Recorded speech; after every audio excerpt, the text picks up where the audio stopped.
Hi mga ka-low carb, finally dumating na rin yung aking in-order na low carb instant pancit canton in original flavor. So sa packaging niya makita natin na 106.83 calories lang siya. Ito yung laman ng pack niya, shirataki noodles. Ayan, 5 calories lang nakalagay, and then low carb oil. Ayan siya. And then powder seasoning, low carb din yan siya.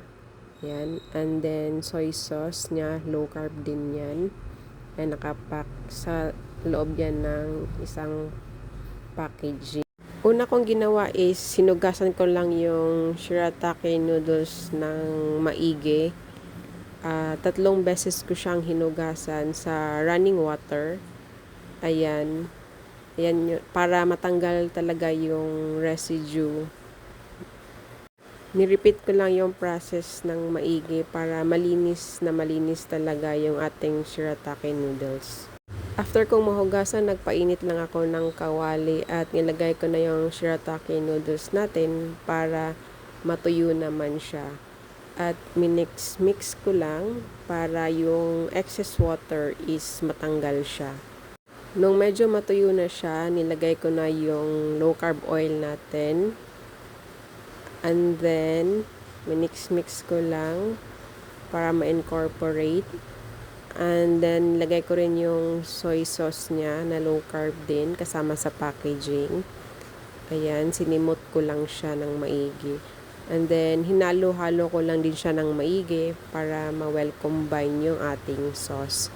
And after that, nilagay ko panghuli yung powder or seasoning powder natin. And minix ko lang din siya ng maigi para ma-well combine ulit yung mga seasoning or soy sauce natin at magmukha siyang pancit canton.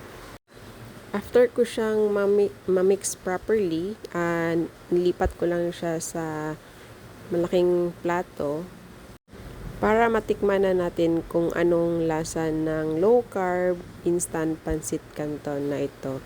Ito pala yung original flavor mga ka-low carb. So ayan, luto na ang ating low carb pancit canton. Taste test na tayo. So eto na yung ating taste test. Ayan.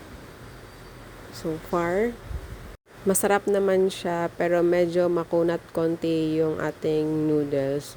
Pero walang pinagkaiba sa pancit canton na high carb. By the way, meron pala itong ibang flavor which is yung chili mansi and chili garlic. So that's it. Thank you for watching.